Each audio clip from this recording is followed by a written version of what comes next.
This video is about a 2007 Yukon low oil pressure problem. The low oil light was flashing and dinging and saying shut engine off, and this is how we fixed it. When the engine heats up, they drop oil pressure, and the oil light comes on the dash, and it'll actually say on the dash right here, no oil pressure, shut off engine. I know about the oil pickup tube O-ring being split, and I have actually fixed one before with that issue. Off camera yesterday, and I didn't film it, there's a oil sending unit that lives right back here behind the intake. You can actually get to it. It's right back in that hole, right back there. You can reach your hand back there and get to it without taking the intake manifold off.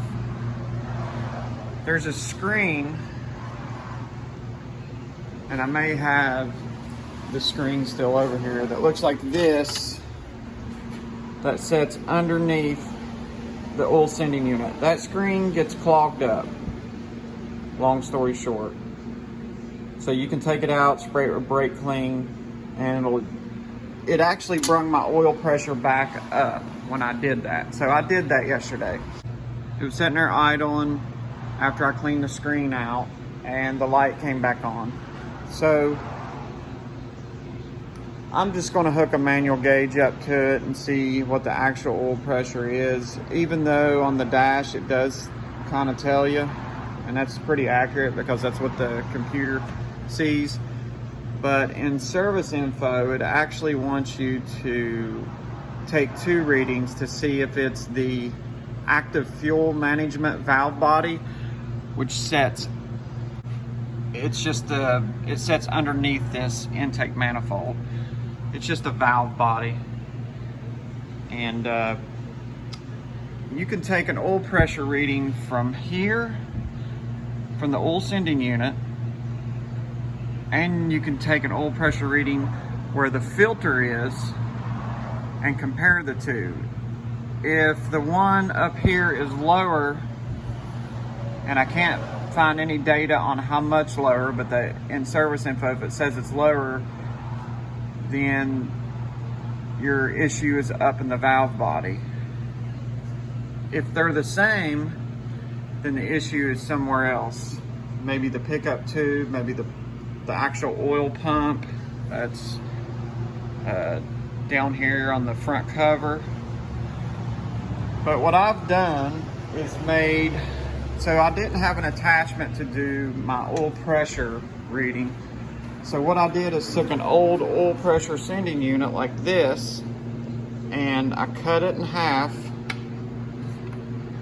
and I have a fitting from my kit. It's a OTC transmission engine oil pressure kit, and it comes with these little fittings here. And this fitting is a M8 by 1.0. So first I cut the sensor, the top off the sensor, because I just needed this threaded part to fit down where the oil sending unit goes. And I drilled this out to 7 millimeters, and then I put a tap in it, tapped it out with a M8 by 1.0. This now can screw in there, and this screws in here. I can't do it with one hand. And then this screws onto that, and I'm going to take a reading. So we'll see what that's going to be. So back here, right there, you can see where I took the oil sending unit out. Well, I got to put that adapter in there and get an oil pressure reading from a manual gauge. So that's what we'll do.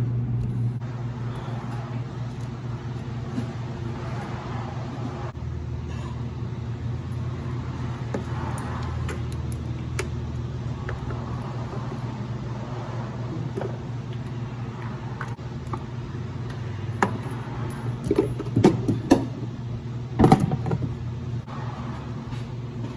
I'm going to hook my hose up.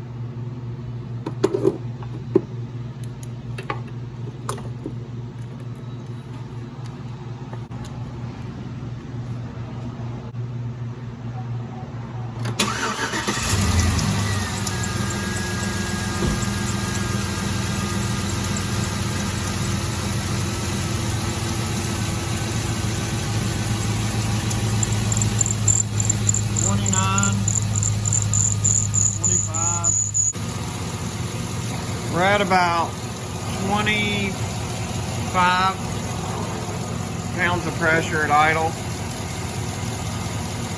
We're going to just watch it and see. I think if it gets below 20, I looked up the spec and it actually doesn't seem right to me. It says at 1,000 RPM, 6 PSI, but I don't think that's right.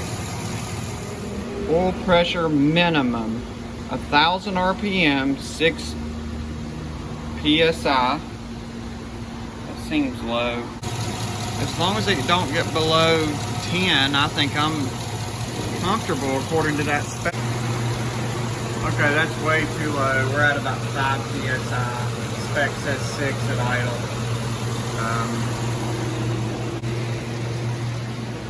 Shut it off.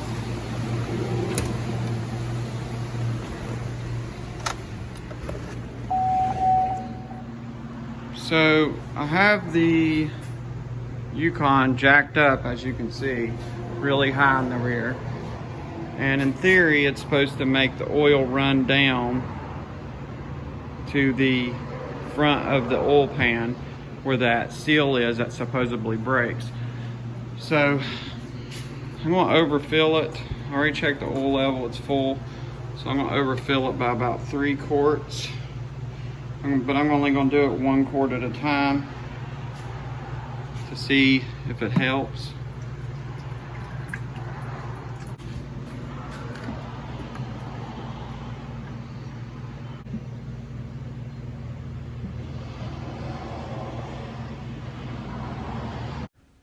On these vehicles, the front pickup tube O-ring splits in the oil pan.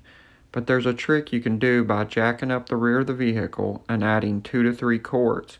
This is supposed to submerge the split O-ring enough to bring back oil pressure, and it also proves that this can be your problem, a split O-ring on the pickup tube. Let's see what happens.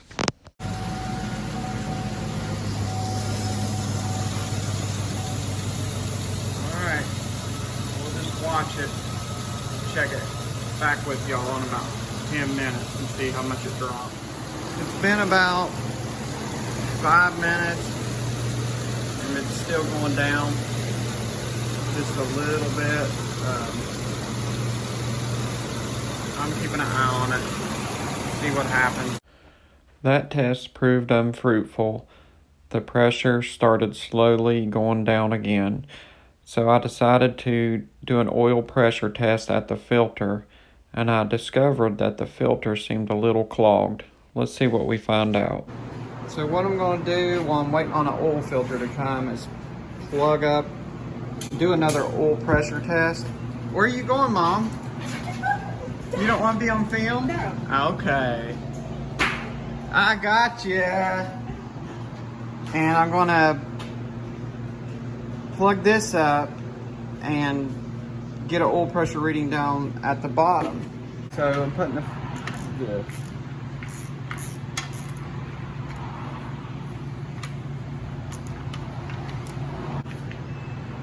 or my hose.